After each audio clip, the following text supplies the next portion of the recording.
Welcome, everyone, to the Alliance Against Violence and Adversities, or AVA's, webinar series. Since we have a webinar every Wednesday, we call this series Webinar Wednesdays. I'm your host, Dr. Sarah Yursich. I'm an early career researcher and lead on the webinar series. With AVA, I'm also the co-director of the Frida Center for Research on Violence Against Women and Children at Simon Fraser University and faculty in Sociology and Criminology at Capilano University. I want to begin by acknowledging that on a national level, we encourage all Canadians and visitors to Canada to learn about the Indigenous peoples of the lands on which they live, work, or visit, and become engaged allies together. We, as Canadians, in the spirit of truth and reconciliation, respect the self-determination of First Nations, Métis, and Inuit peoples, and their rights, responsibilities, and in cultures, languages, and the pursuit of wellness. Before I introduce our speaker, I'll just share a couple of procedural things. First and foremost, this webinar is being recorded and it will be posted to AVA's YouTube channel shortly, within probably about the next week. So you can revisit and share this webinar and also watch our previous webinars whenever you'd like. After I'm done with the introduction, I'll put the link in the chat where you can access our upcoming and past webinars. You may notice that the chat function has been disabled. However, throughout the presentation, please use the Q&A function to pose questions to our speaker. Stefan, our speaker, may answer your questions during the presentation, may choose to reserve some to the end, but I assure you that we will make plenty of time for question and answer period. If you run into technical difficulties or have any questions for Jason or myself around things related to Zoom or technical issues, please also feel free to use the Q&A function. Without further ado, the focus of today's webinar is myths and misconceptions about intimate partner violence among sexual and gender minorities.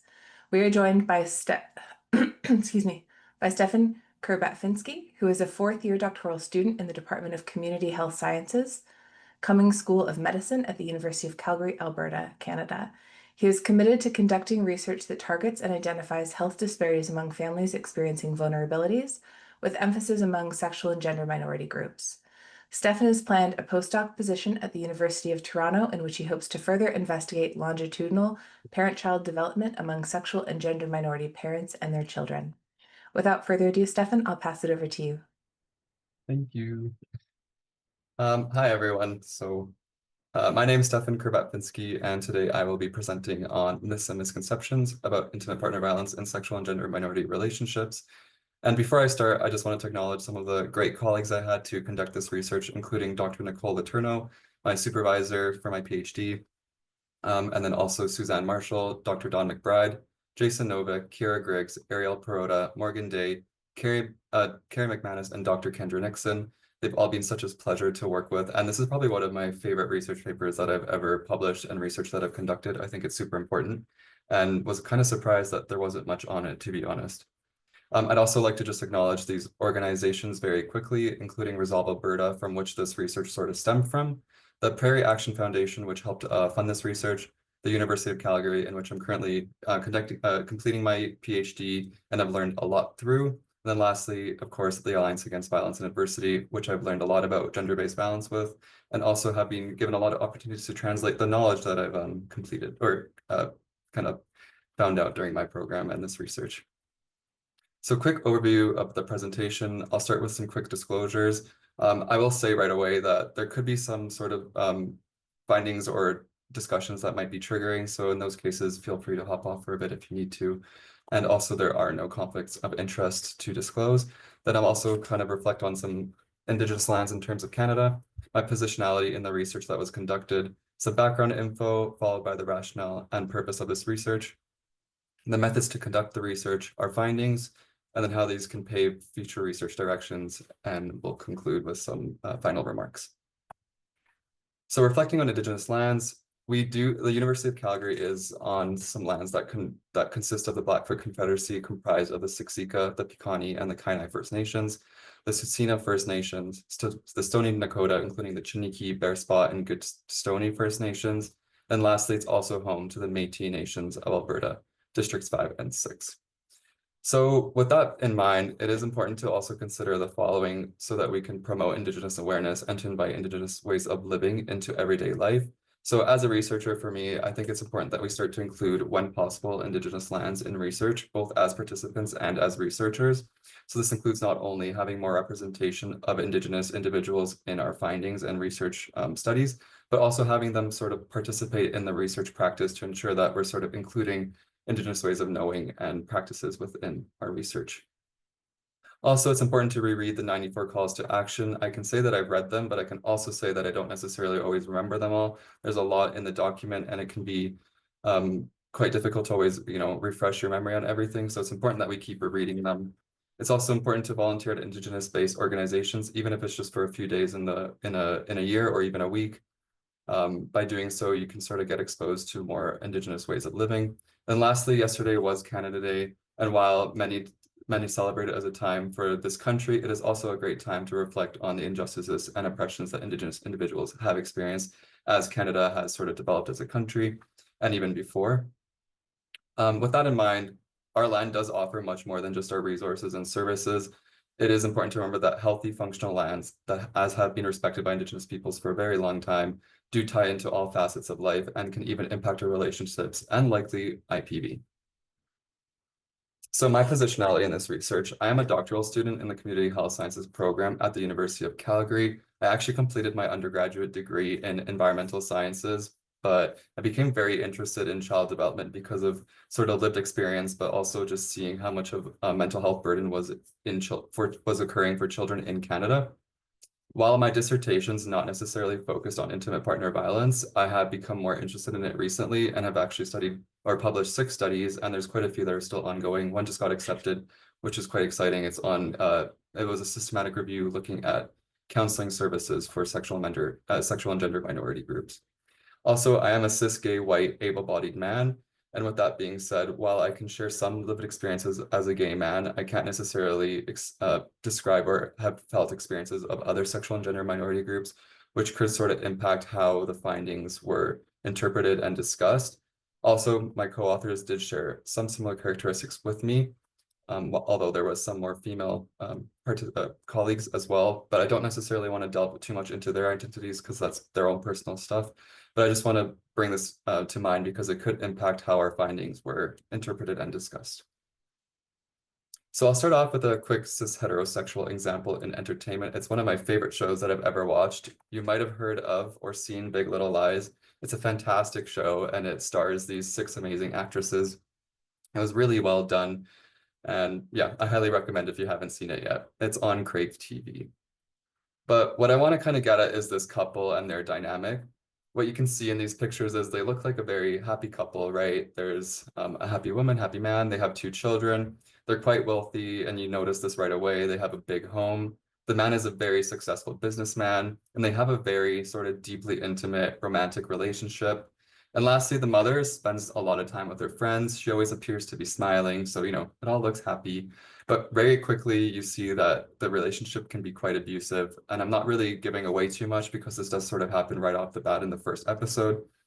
But what I want to get at is oftentimes these relationships can seem very happy, and oftentimes they are happy, but there's also these moments of very dark moments where there can be abuse and control and just not very pleasant things. And while it might seem easy to just want to leave the relationship, it's not necessarily always the outcome that people desire. If you have children, if you're dependent on income, it can really convolute the experience. So what is intimate partner violence, also known as IPV? There's various forms, and I've kind of outlined them here in the table, but we can start with physical, which might be a bit more evident, which is sort of hitting, strangulation, cornering, kicking, punching, anything that really involves a physical form of abuse. Sexual is also sort of tied into physical, but it's related to sexual behaviors. So we can see rape, non-consensual touching, but also does not always have to be physical. It can also be non-physical. So it can include sending nudes, sort of pressuring individuals to do non-physical forms of sexual acts. There's also emotional, which can include behavior such as manipulation, gaslighting, stalking, similar forms like that, coercive control. Then we have financial, and this one might be not always thought of, but we can have partners who sort of control all financial matters, so then their partner really becomes dependent on them. They can even hide their partner's Visa cards, which actually did happen in our study. Really quite interesting, some of these behaviors that we've seen. legal systems and legal abuse. This was also a very unexpected behavior that we saw in our study, where individuals, abusive partners were sort of using the legal system to control and get in contact with their partners. So they would purposely be prolonging the number of times that they needed to meet with their partner in court just to be able to, keep in contact with them. And then spiritual, religious, and cultural abuse, there's some similarities between them, but they're all kind of tied into upholding certain beliefs or values in relation to whether it's spirit, religion, or culture to then manipulate their partners. And then lastly, identity abuse. It's sort of focused on attacking one's identity to control them. And for SGM individuals, it can focus specifically on their gender and sexual expression. IPV can also involve more than two partners, so it's not necessarily always just two individuals. You can have polyamorous relationships, which means that there's three or more individuals. It does incur a lot of detrimental effects, or at least it can. So this includes physical and mental health outcomes. We see a lot of depression and anxiety in individuals who've experienced IPV, but not always. You also can see a lot of socioeconomic challenges. So people who are experiencing mental health challenges may also then struggle to complete their scholastic degrees or may struggle to engage in the labor market. Also, IPV is not always evident, and this also is for physical abuse. So while physical abuse can lead to bruises or scarring, it doesn't always, and also abusive partners can be very strategic in how they help their partner hide these forms of behaviors. So here I put a graphic just to show different prevalence of IPV among just the cis heterosexual community. And here you can see the biggest thing is that females always experience higher levels of all different types of abuse as opposed to their male counterparts. But what I really want to hit home is homicide. It's quite scary. You can see that it's almost 6 to 7 times higher among females than males. And in fact, in Canada, it's estimated that every 48 hours, a woman is killed by generally most likely their partner. And with that, just quickly just be said, like, I think in Canada, we think that we're quite maybe immune to this problem, but it is really a big problematic, and that's why that we need to be targeting gender-based violence more as a public health concern. So this, I wanted to open the floor to see if anyone wanted to shoot some messages. I guess we could do it in the Q&A, I believe. But I want to ask if there's some myths and misconceptions that you could think about regarding IPV that does occur within cis heterosexual relationships. And I'll just give you guys a few seconds or minutes to do that. I'm not sure if I'll be able to see them though. There we go.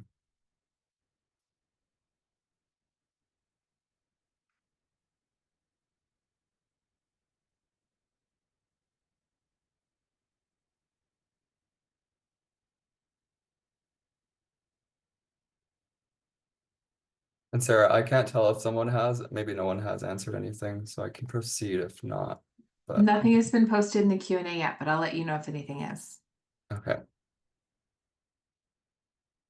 Well, that's okay. I'll just move forward with it. Sorry, wait, we do have one that just came in. It says one myth may be that the violence or abuse is less severe. Yeah, exactly. What we see oftentimes, if it's not physical or even sexual, then it's not really sometimes even considered IPV, which is not true. As we said, emotional abuse, it can really make almost people go, I don't want to say crazy, but it can make people feel very sort of disoriented because individuals can for a very long time incur these emotional manipulative behaviors that really change the perception of what's kind of going on in the relationship. If nothing else has been said, I'll just put the other ones. So the myth that I kind of touched on earlier is that it only involves two intimate partners. That's not always true. It can involve more than two. And as the person said, there's this myth that if IPV is not physical and or sexual, it is not impactful. Again, that's not true. If you're dependent fully on your partner for finances, it can really impact how you're sort of navigating life. There's this idea that males cannot be abused by their female partners. Females can be abusive and can also incur damage. And that kind of ties in with this idea that females cannot be abusive. There's this idea that bidirectional abuse is always equal conflict. Again, that's also not true because people may just defend themselves, which can then look like abuse, but it's not necessarily always equal or have the same amount of damage. If someone's experiencing IPV, there should be no love for their partner. Again, if they've created a family with this person, they have children, they depend on them. It doesn't mean that they don't love them. It just means that they don't love the abuse, perhaps. Also, if you are an individual who's experiencing IPV, specifically if you're the mother who experiences the IPV, it might mean that you're a bad parent. That's not true either. It's not like this individual is asking for the abuse, but also they don't also want to leave the partner because perhaps the partner is a good father to the children, but not necessarily a good partner to the mom. IPV is only relevant in very serious relationships. This is a bit of a problematic too because we can have shorter term relationships or even just the dating phases where IPV can be very degradative, but this might not be considered IPV because it's not in a long-term relationship. It is the fault of the person that's being abused. Again, the person's did not ask for this abuse to happen. Oftentimes it can happen very slowly and be very discreet, which can make it very challenging to identify right off the bat. It's again not easy to leave an abusive relationship. There's often a lot of love and a lot of different factors to consider. IPV is also not always understood the same across cultures. It can manifest differently and also be perceived differently. Some people or cultures may think that it's normal, which can kind of challenge how we navigate it and discuss it within more formal settings, service provider settings. Also, females cannot incur as much harm as males. I think I've already touched on that a bit, but again, it can happen both ways. But oftentimes females do experience IPV more and usually more severely, but not always. So I'll get into SGM IPV, but I kind of want to quickly define different groups. So here I have Two-Spirit and Indigiqueer. So Two-Spirit sort of individuals, indigenous individuals who identify with both masculine and feminine spirits and spirits and kind of embody both gender roles. Essentially, for them, gender is more on a spectrum, while Indigiqueer is indigenous individuals who are identify as a sexual and gender minority. But what I want to get at is that not all Indigenous individuals who are a sexual and gender minority do identify as a two-spirit. So there's also been sort of a shift towards the term indigiqueer. While we were recruiting participants in this study, I believe that when we gave a selection for the gender, we did put two-spirit, but not indigiqueer. But we did put other, so individuals could write out indigiqueer if they wanted to. No one did, and they selected two-spirit. So we do use Two-Spirit moving forward in this presentation and in the research, but perhaps this was because they sort of felt pressure to select it. So in the future, it would be smart to include both. And then we have lesbian couples, and this involves usually two or more women that are in a relationship. For gay, similar idea, except it's two or more men. For bisexual, we see it's generally an individual is attracted to both men and women. Trans individuals are individuals who have sort of transitioned their gender or sex, and it's different than it's thought to be at birth. So generally, at birth, we're assigned a certain sex and gender, which is not always necessarily true or how someone feels. So they might transition or sort of navigate a different sort of identity in terms of their sex or gender. Genderqueer is individuals that don't necessarily identify as being either masculine or feminine. So they're more, again, kind of on the spectrum there. So they might identify as being non-binary, asexual, or sorry, agender, sort of aspects like that. And then lastly, there's questioning for the purpose of this research, and that's individuals who are sort of starting to navigate they're both either sexual or gender identity, and they're not necessarily sure of how they identify. So they're starting to explore it. I only kind of focus on these ones because they are the main sexual or gender identity groups that we ended up recruiting in our sample, but there are others. There's pansexual individuals who are attracted to any individual regardless of their gender. So there's other identity groups, and I just want to make sure that that is known. So overall, SGM are generally experience higher levels of IPV than their cishet counterparts, but the rates differ based on their group and type of IPV experienced. So I kind of created the schematic based on data that I conducted with Dr. Zach Marshall at the U of C through a scoping review. And here you can see for sexual IPV, bisexual women are the most likely to experience sexual IPV, followed by cis heterosexual women, bisexual men, lesbian, gay, and then cishet men. So for physical IPV, we sort of see the similar idea, except bisexual men now are a bit ahead of cis heterosexual women, and gay and lesbian are equal levels. For emotional IPV, again, bisexual women at the highest level of IPV prevalence, followed now by lesbian and cis heterosexual women. And then again, we see cis heterosexual men at the lowest level. But what's interesting for controlling is bisexual women do remain at the top, but then they're followed by cis heterosexual men. And while this may be true, it might also be a reflection of sort of this toxic masculinity where men may feel like they're being controlled by their female partners if they are simply sort of more standing up for themselves or defending themselves within IPV experiences. Lastly, we see stalking, and again, bisexual women at the very highest level, and then followed by bisexual men. So what's interesting is bisexual individuals do often report higher levels of IPV than both lesbian and gay counterparts or their cis heterosexual counterparts, but not always.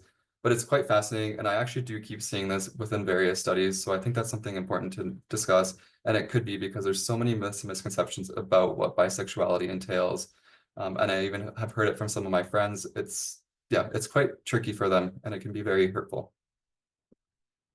And then I've just provided a few more graphs here. So you can see, again, this was taken from Statistics Canada. Sexual minority women are constantly at higher levels of experiencing IPV than their heterosexual counterparts. And then the same idea for sexual minority men and versus heterosexual men. And also you can see that the differences between the two are generally the same, except for sexual IPV, where heterosexual men really don't experience it that much in terms of IPV prevalence.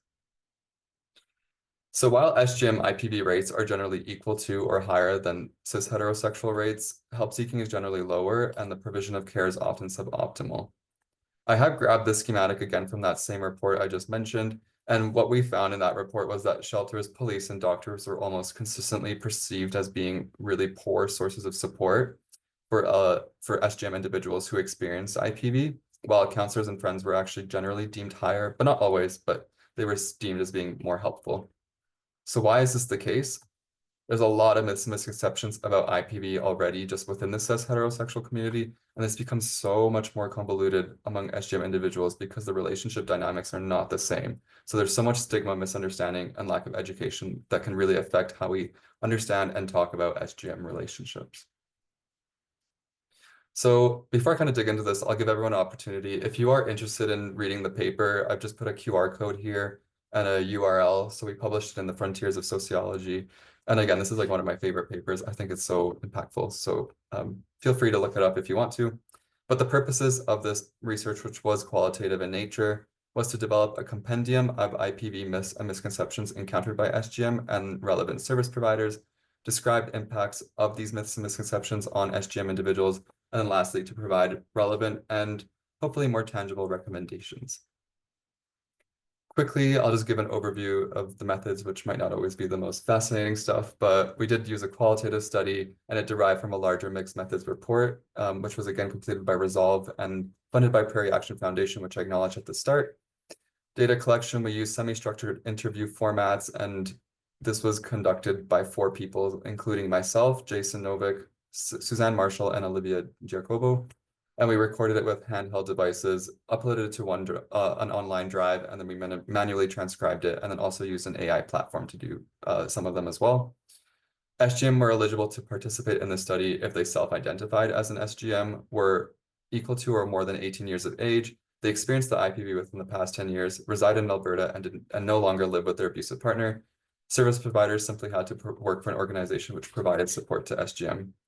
And then to analyze the data, we did use sort of a thematic content analysis approach. We did use Deduce to manage and analyze data. This is a great platform to conduct qualitative, but also some quantitative research if you're interested in it.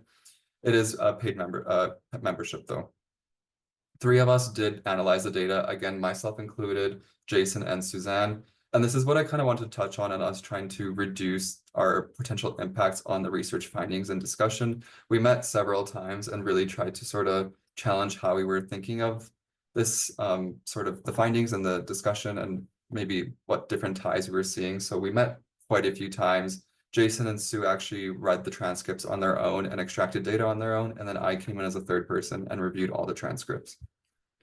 Lastly, we did actually identify myths and misconceptions as a major concept when we were just writing this larger report across the 3 prairie provinces. So that's why we chose to do this paper, and we did use inductive approaches to identify themes. And we did identify 5 themes. So there's myths and misconceptions about IPV more generally. We also talk about IPV myths and misconceptions in relation to specific SGM groups. We kind of try to bring in an intersectionality approach where we talk about different societal factors that influence myths and misconceptions about IPV. And then we talked about the impacts and lastly, recommendations. And here you can see a table kind of providing an overview of the participant demographics. Most of the participants were white. And then also for sexual orientation, we see a relatively mixed group, although it is dominated by lesbian, bisexual, and other. For gender, we see quite a big mix, which is nice. Education, most individuals were actually did complete their undergraduate degree or graduate degree and have at least some college or undergrad education, which means that there was, at least some educational attainment in the sample. Annual household income was also quite diverse, and employment status was as well, but it seemed that most people were either employed or a student. And one more thing I want to say, there was also quite a few people who had completed a psychology degree or a degree kind of relevant to IPV, and they also still experience IPV. So no one is immune from it, and it can impact really anyone. So theme one, myths and misconceptions about IPV more generally and its prevalence. We saw that there's this general notion that people talked about where females and women could not hit other people. So it was that idea that girls can't do as much damage to other girls or even a man. Another one is the prevalence of IPV. There's just this general idea that IPV is not that prevalent. And especially in Canada, I think, again, we think like we're this perfect country, and there's a lot of good parts about Canada, but there's also a lot of public health concerns that we maybe don't know about and don't discuss enough. Behaviors are gendered, so there's this idea that people should behave in a certain way because of their gender, and that can obviously tie into how IPV is understood and sort of tackled. There is this idea that identifying the gender of the abuser is more important than the IPV itself. So focusing more on the people rather than actually this idea that IPV happened in this relationship, and that we should incur safety right away. There's also this idea that the SGM community is always healthy and positive. So a lot of participants actually sort of discuss this idea that people don't necessarily want to talk about their IPV because they want to maintain a healthy, positive image. Because as soon as there's sort of this bad thing that happens, it gets posted in the news or media, which further just makes the SGM group look like a bad group or an unhealthy group. And that can be very tarnishing to how IPV is approached. There's this idea that emotional abuse is not considered IPV, so we kind of touched on that already, but again, it was discussed by our participants. And then that healing is uniform. So there's idea that once you start your healing journey, it should just be sort of an upwards trajectory. It is not always the case. People might go back to their abusive partner, go into another abusive relationship, but eventually you can be stable and healthy in a relationship, and that does not mean that you can't be resilient and strong.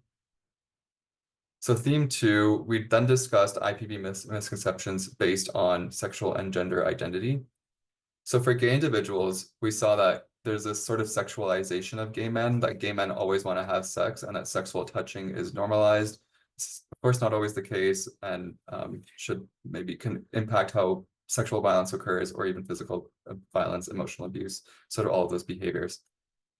There's this idea that more masculine or stronger partners cannot be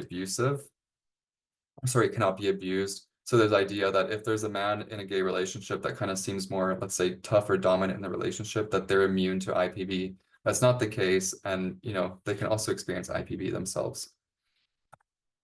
That erections during sexual assault means that the experience was enjoyed. That's not the case. There's this difference between physical and mental stimulation, right? So someone may be being physically stimulated, but are not mentally enjoying it whatsoever. Men who top cannot be sexually abused. So just to quickly define this, top individuals are generally those who prefer to penetrate their partners versus bottoms who prefer to be penetrated. So there's idea again that tops cannot be sexually assaulted because they usually appear more dominant or stronger. So there's this idea that they're immune to it, but it can happen, and it does happen. And then lastly, this was kind of more generalized, but as you've probably seen in media or have heard in politics, there's this idea that all gay men are always in open relationships, that they enjoy non-monogamy, enjoy partying, bathhouses, substance use, and that HIV is going to happen. That's not the case and can really undermine how service providers perceive gay individuals and impact how service provision is given. So mainly for gay individuals, there's just this idea that as soon as there's two men, you kind of look at who's more powerful, who's more weaker. And immediately the person who's more powerful is more likely to be the one that's abusing, and the one who appears less powerful would be the one that's being abused. But that's not the case, and it can really convolute how gay individuals navigate their IPV experience. Then we've had some lesbian individuals who spoke on their experiences and what they have encountered. So you may have heard of the U-Haul myth. There's this idea that lesbian individuals will always move in together very quickly. This is not always the case, and of course, it's just their own timelines. So it's a bit of a silly myth, but it does impact how they navigate their relationships. There's this idea that women cannot rape others or each other. So just because it's immediately a woman, this is based on likely cis heterosexual under or knowings that there's this idea that women cannot be sexually abusive. And this kind of ties in with this idea that women cannot have sex together. This participant actually had experienced their doctor telling them that, oh no, a woman can't have sex when she disclosed that she was raped, which is really crazy and really obviously impacts how individuals trust their medical professionals. Lastly, there's this idea that emotional disruption in lesbian relationships is expected. So there's almost this idea that emotional instability is expected in relationships. So if someone's being emotionally abusive, it's essentially normalized. Kind of tying in with women can't be abusive, there's this idea that they also can't exert the same damage as men. So if a girl hits a girl, it's not viewed the same. But of course, we know that women can be very powerful and can also be very hurtful when they engage in IPV. And then lastly, they're sort of typified. So there's this idea that lesbians will embody certain roles, maybe more masculine or feminine roles, and it kind of parallels this idea that we talked about with gay individuals, where they kind of get categorized. So a lesbian individual that appears more masculine might be seen as the one who's maybe more abusive, and then those who appear more feminine might seem as more likely to be the ones that are being abused. So again, as I mentioned, there's just this idea that stemming from cis heterosexual relationships where women cannot be hurtful, and also this idea that they need to embody certain roles in their relationships. For trans individuals, we saw that all trans individuals are violent or dangerous. So in society, there's this idea that, or there was this media projection that trans individuals are always going to be hurtful or dangerous. And then the idea that as soon as there's a trans individual in a intimate partner relationship that's abusive, it almost gets portrayed in the media to support this contention that transphobic individuals have. But of course, not all individuals that are trans are violent or dangerous. And this can be very hurtful and or very scary when trans individuals are seeking help for being or for having experienced IPV. There's this idea of generalizing IPV experience based on the sex or gender of the individual before transitioning. So a lot of service providers would go up to these trans individuals and sort of talk about the relationship in terms of their initial identity of gender or sex, and that would misconstrue how it was handled. There's this idea that trans men cannot be misogynistic. So trans men, if they were women before transitioning, there's this idea because they were women, they can no longer be hurtful towards women, but that's not the case. Trans men can in fact be discriminatory towards women. There's this idea that SGM cannot be transphobic. So more generally, just because we're part of the community doesn't mean that we aren't rude to the community. And then lastly, having certain body parts indicates that you are of that sex or gender. So we had this participant was talking about how she had certain body parts that weren't necessarily quote unquote based on what society thinks would be of that sex or gender. So they just misperceived and mislabeled how they were. And again, this all kind of ties in with this lack of knowledge of what trans individuals means and the socially constructed idea of what gender is, and also the difference between sex assigned at birth and how sex can also change and evolve over time, along with gender. Then lastly, we sort of grouped two-spirit, bisexual, queer, questioning, polyamorous, pansexual, and or non-binary individuals together just because there wasn't that many findings that were respective to each one of them. So what we saw is that SGM individuals should look or behave in a certain way. So you might have heard this idea that all gay men are flamboyant, for example, and that can really impact how people behave in their relationships. The health of queer versus cis heterosexual couples. So there's this idea that queer couples are automatically healthier than straight ones. And so individuals might not necessarily disclose their experiences of IPV because they think they need to maintain, again, their image that their relationship is healthy. There's also this idea that if you experience IPV, then that means that you become queer. So for example, if a woman is experienced by their cis heterosexual male partner and then they eventually start dating another woman, they're basically abused into being a lesbian, for example, which is not true. Gender or sex means that you dislike certain genders or sexes. So for example, if you're a lesbian woman, there's this idea that maybe lesbians should then hate men because they're not interested in men. But of course, that just means that they're not perhaps sexually attracted to men, but can still enjoy the company of men in a more platonic way. again, this is kind of ties to it, but being queer as a choice or a result of IPV. So yeah, again, there's just this idea that experiencing IPV will then cause you to become queer, which is definitely not true. And then lastly, sexuality is static. So there's this idea that once someone defines themselves or labels themselves as, let's say, in this case, bisexual, and then eventually if they change or maybe go for a different sort of sex or gender, then they can, if they decide to change their label or identity, they're kind of attacked by different members, which is not always true. And lastly, there's this idea that non-binary individuals cannot be abusive. Anyone can be abusive, and in fact, it does happen among all groups. So again, this is sort of focusing more on the gender or sex of the individual as opposed to the fact that there is just abuse occurring. So then this brings us to theme 3. We have sort of more societal factors through an intersectional lens to discuss myths and misconceptions. What we found was race, which was kind of talked about more about white participants, I should say, so perhaps there's some bias here. But what they talked about is that they would notice some of their friends or even their own partners who were were a person of color. What they noticed was that police or other service providers would take their racialized abusers more seriously than non-racialized abusers. So even if a person of color was being abusive versus a non-racialized person was being abusive, the racialized person that was being abusive would be seen as more damaging or more important to examine. There's this idea that violence and abuse is normalized in some cultures, and while it is, this can be very difficult to navigate and impact how people understand and perceive their own experiences of IPV. There's this idea that white SGM individuals will be listened to more often, and in this case, the individual did actually experience that. There's this hypersexualization of Black men, so this generalized idea that Black men should always be the more dominant one. And then there's this idea that Asian men are feminized, so Asian men should always be more like bottom role in relationships.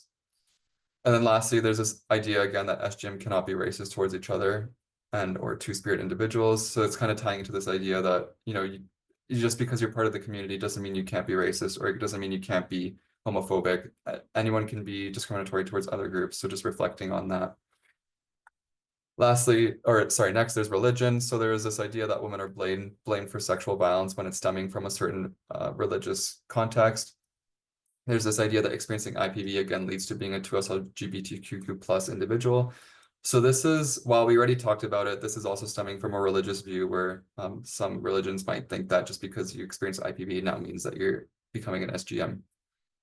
Lastly, there is this focus on discrepancies in religion as a reason to end relationships instead of the IPV. So this person actually told their parents about what happened, and the parents focused on the fact that their partner was from a different religion as a reason to end the relationship, as opposed to the individual being abused by their partner, which is kind of a scary and sad thought, to be honest. So then for body image, we saw that larger body size is generally seen as protective to IPV. So there is this idea that quote unquote larger body size people cannot be abused by their partners. That's not true. Anyone can be again abused or abusive. There's this idea that smaller partners tying in with that cannot incur harm.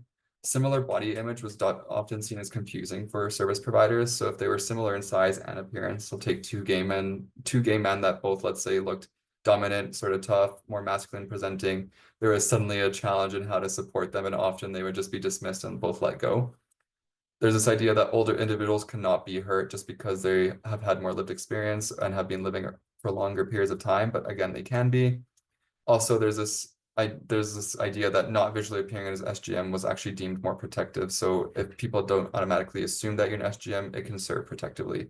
And oftentimes people would not disclose the nature of their relationships to providers, but just say that they were in an abusive relationship to maintain confidentiality and perhaps more protection. Conceptualizing IPV and other social constructs, we saw that emotional IPV was often seen as less credible, so we kind of touched on that. There's this idea that men should beat their wife, which can convolute when women are the ones who are abusive.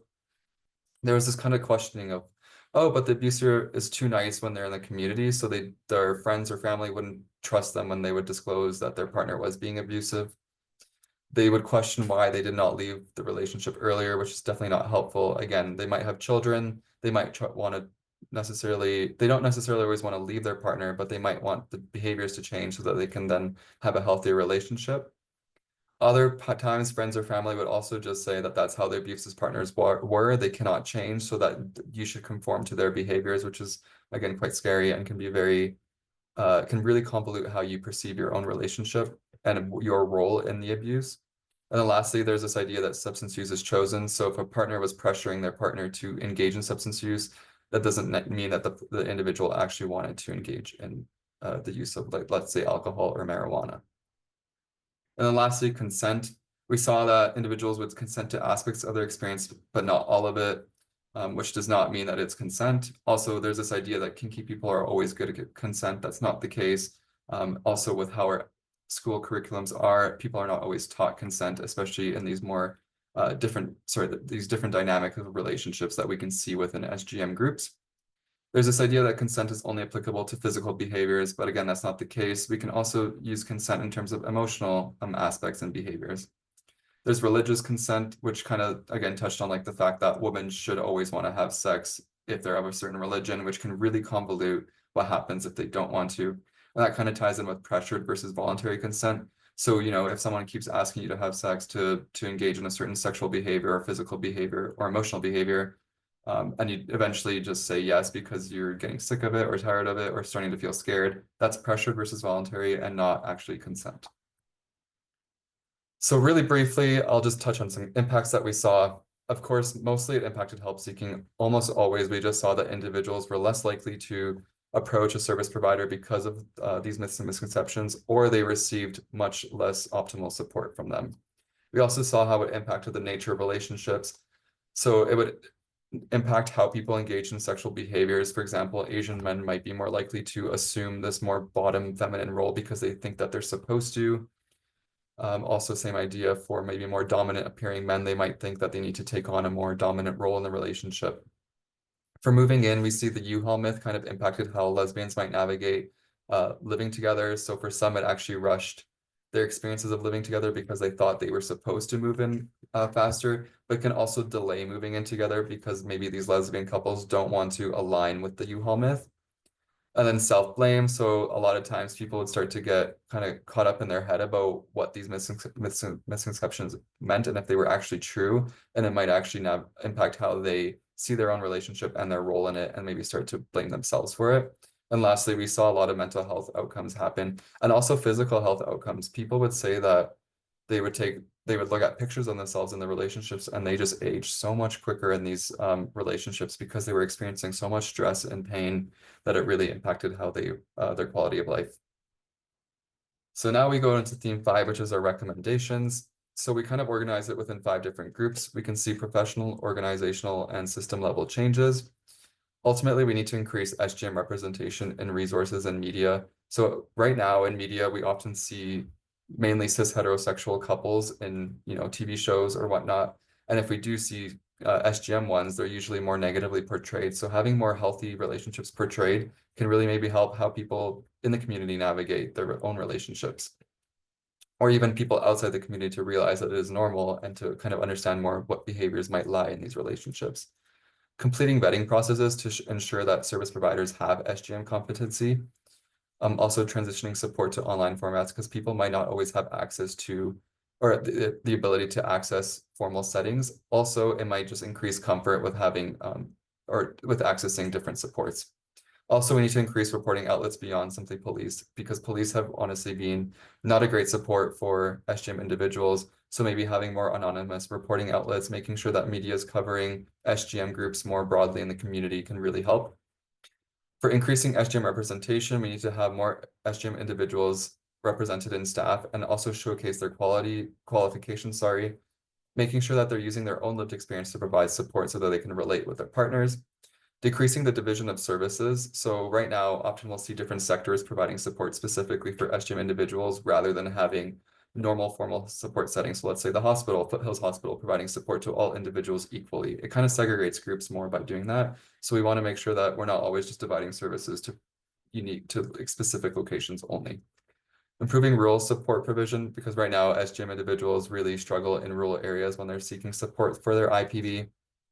And then also, while we have talked about this a lot, we still need to make sure that we're permitting SGM with lived experience a voice in higher decision making. We need to improve safety and quality of life for SGM. So this means avoiding always questioning individuals' IPV experiences when supporting them, especially when this is not necessarily always a legal court case. If you're just trying to provide support with them within, let's say, healthcare settings, rather than questioning them, just provide support, ask them what they want, what they're looking for, what they need.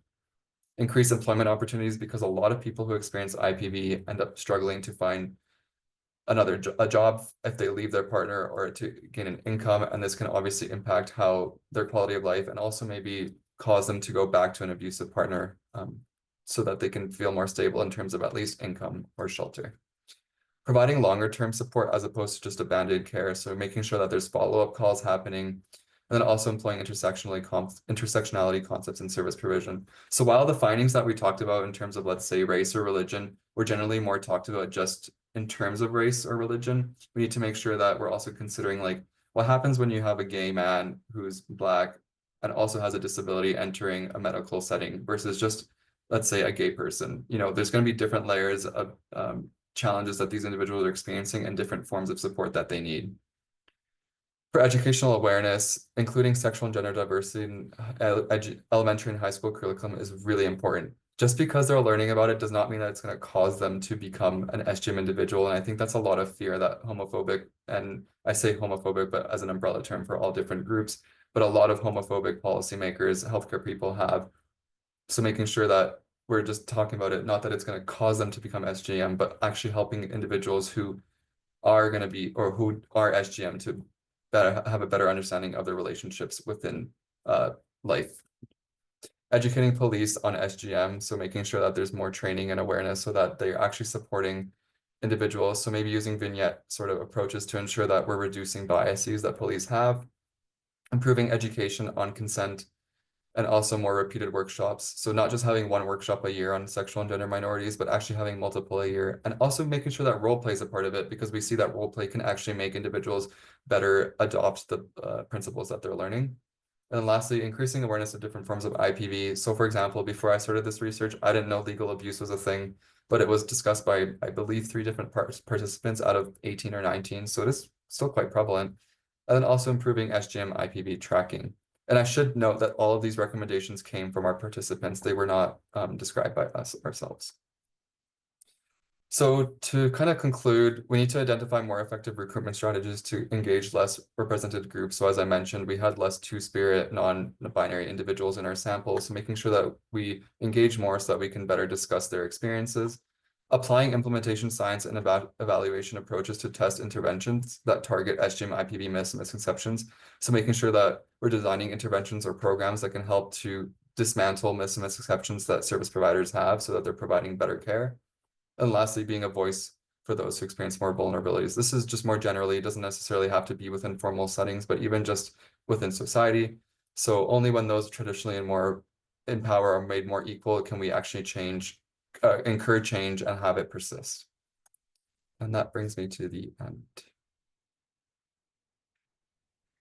Thank you so much, Stefan, for such an informative and I would say powerful presentation of your findings. That was excellent. I know I learned a lot, and I bet our audience did as well. For sure. Yeah, thank you for the opportunity to discuss it. My absolute pleasure. Oops, sorry, I'm just trying to add. I'm having apparently some problems with my camera. Okay, anyway. There we go. Perfect. All right, so just for everyone, my colleague Jason will be putting a link in the chat where you can take an evaluation or a survey about this webinar. We would really appreciate your feedback. And the Q&A is open. And while we're kind of waiting on those questions coming in, I do have a question for you, Stefan. Sure. This is such an under-researched area, and problematically so. And I think your research, along with a few others, are really starting to lead the way in how we look at things. What were some of the key takeaways for you as a researcher about how to do studies similar to this, or how to explore this kind of violence? Yeah. I think one thing is having, like, just because I'm a gay individual, for example, there was quite a few myths and misconceptions that I learned from just this study. So making sure that we're sort of self-reflecting on how our biases are still impacting the research. I think it was great to be constantly meeting with different groups. If reflecting on if we had conducted this research again, it would have been great to have more, let's say, sexual and gender minority individuals on our research team. But it's also navigating that balance of not creating a burden on these participants who already shared very heavy experiences with us. But again, it's also just providing them with the option. So I think in retrospect, we could have maybe invited more individuals because again, like for example, me, I can only really partake in sharing some lived experience as a gay individual. And only I'm not going to disclose like any like IPV experiences that I've had, but say you've only experienced physical abuse, maybe you can't necessarily speak on other forms of abuse. So having more representation, as I even mentioned in our recommendations, would be great. Like the postdoc research I plan to conduct, I really want to have like a team of champions for at least one person for every different identity group, because I'd love to recruit as many different identity groups as I could. Absolutely. And you'd mentioned some of the myths were even a surprise to you. Were there other findings from your research that stood out or were surprising in any way that you didn't anticipate or made you think Mhm. differently, maybe? I think just like for some participants, this was kind of their first time discussing their IPV, and it was actually very healing for them. Like they were just saying like how they've never talked about it. So I think when you're recruiting individuals in these research studies, having this knowledge that not all necessarily also did seek formal support, they might have left the relationships on their own. And this could be the very first or maybe second time that they're actually talking about it. Like I did have one person at the very end when the audio recording was done and like turned off, they were just saying that this was like, yeah, the first time they talked about it, they were crying about it. They were like, this is so happy. Thank you for like listening. And I felt like, and it's hard because you also can't necessarily take on a counseling role. My background is definitely not psychology or counseling, but it was really nice to hear. So I think that's one thing. Yeah, and I think again, just being open to all these different myths and misconceptions. I think I'm still learning a lot. I have a lot of biases to unlearn and untangle. So making sure that you can live with that like openly and know that it's a thing and talk about it and be transparent. Absolutely. And I think it's so beautiful how you point out too. And I think this happens with a lot of research working with survivors is they do find it kind of healing to share their stories and their lived experiences. And so that's beautiful that it provided that. Yeah. The only other thing that comes up for me, and I'll leave the Q&A open for a little while longer if other people would like to pose questions as well, is some of the work I do is focused really on barriers to safety. And I think some of the myths you highlighted really speak to barriers to safety for sexual and minority survivors. Does anything else stand out to you beyond the myths that could be a barrier to help seeking, a barrier to safety for these populations? I know these are big questions, so you don't have to Yeah. answer. No, no, totally. I think it's just also like even just pr pretend that they didn't experience IPV and they were in a, let's say, healthy relationship or unpartnered. Just SGM individuals already struggle to navigate getting employment, maybe because they're maybe perceived, they experience discrimination in their employment offices or within educational settings. So they're already challenged to have higher socioeconomic attainment, for example. So again, that can influence their mental health concerns, which can then become a problem with how they're sort of navigating healthcare settings.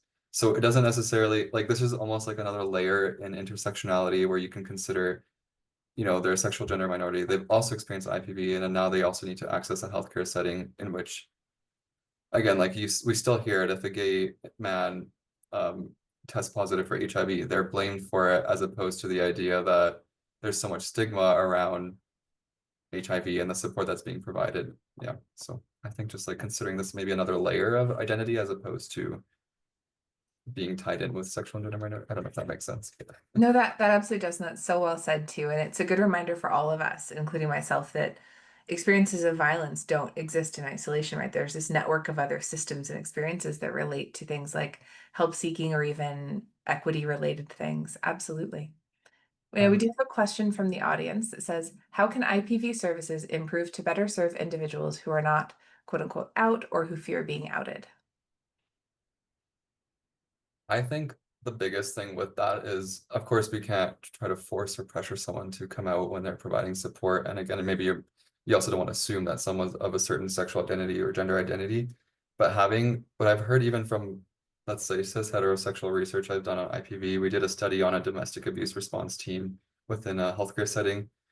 And one of the biggest things is just having resources around and posters and stuff that's showing that you're an inclusive environment. So even if they don't necessarily come out to you, and it's even that idea that not all relationships always have to be like you don't have to necessarily always identify the gender or sex of the abuser. It's just providing the support that they need. So just showing that it's an inclusive environment can maybe make them feel more open about sharing their experiences, whether or not they also disclose the nature of their relationship. But I think that's maybe one step. Again, it's like almost we don't want to always differentiate and like create all these different sectors where SGM have to go to a specific building to get support because I almost think that's segregating and creating more Yeah. isolation between groups, even though I think it's perceived as being very good because we're like providing them with this setting. And it could be, but I think it's also nice to just have services blended and making sure that professionals can provide that training to everyone. Absolutely. And that's one thing to think about too when you talk about things, although not necessarily related to this, like cultural safety or competence. It's not necessarily always just pushing people into one specific service tailored to them, but making sure all of the services are prepared and welcoming and competent and safe, regardless of what background. Most definitely. And then And another question, just, oh, sorry, you're gonna say something? oh, I was just gonna say, and I think a lot of times policy does get in the way though. Like, let's say if you work for a violence shelter, we do see still that what happens when like a trans individual approaches, if they're a trans woman, sometimes they get kicked out. And we're finishing this other paper, and it was a systematic review on violence shelters. And they were just so poorly perceived by individuals, but you can't, it's not always the staff's fault either. They're only abiding to the certain legislation or policy rules. And this was the most of the studies were conducted in the US, which we know that shelters and historically have not been, I mean, not that they're great in Canada necessarily either for sexual and gender minority groups, but in the US it's been, yeah. Anyways, that paper should be out soon, so that's a good read if you're interested. The other I one's look supposed to be forward to published. reading Yeah. it. I do. And I get what you're saying without saying about the context of the US being really prohibitive to things like that. And not always, but some states are better. But and the other one I was just mentioning very early, it's going to be published in Trauma, Violence, and Abuse, and I think it should be out in the next week. So if you're a counselor or interested in that, it was focused specifically on counseling and mental health formal service providers. That's great. I'm not in counseling, but I'm definitely going to read that one as well. So another question has come in that says, where do you see the most significant gaps in current IPV research related to SGM populations? Yeah, I think it would be just those groups that I even touched on that were kind of underrepresented in our sample. And I think again, it's also with those intersections. So while we had a few, I think it was two white participants spoke on their experiences of seeing, I believe it was a friend that was a person of color getting sort of was being abusive and then how kind of like the formal service provider supported them. But I think that's one thing is these intersections. Like we actually had a reviewer come back to us once and say you can't really employ intersectionality because it's not talking about it in like a layered way, which was true. So we ended up taking that part out. But yeah, I think that's one gap that we see. We did not really get to touch on much about non-binary, queer, two-spirit individuals, indigiqueer. That's while we try to recruit, it's so hard to recruit. So I think one idea could be creating, and I've been talking about my supervisor about this for like my postdoc, but it's just like Facebook groups maybe. She was the one who kind of brought this up, Facebook groups to try to recruit people, just using maybe more, not necessarily always like the posters in a library or a poster in the bathroom way, but more like social media as it's really becoming obviously a part of daily lives. Yeah. Absolutely. Such great points. Thank you. And the last question that came in is more of a practical one, wondering if a list of resources mentioned could be shared. Would you be willing to share that with us, Stefan, and then we can send it out to the people who registered? Sure, I can do that. Yeah. Awesome. Thank you. All right. Well, I think that brings us to a close, and I want to, Stefan, express such gratitude to you for the excellent presentation from myself and from the whole AVA team.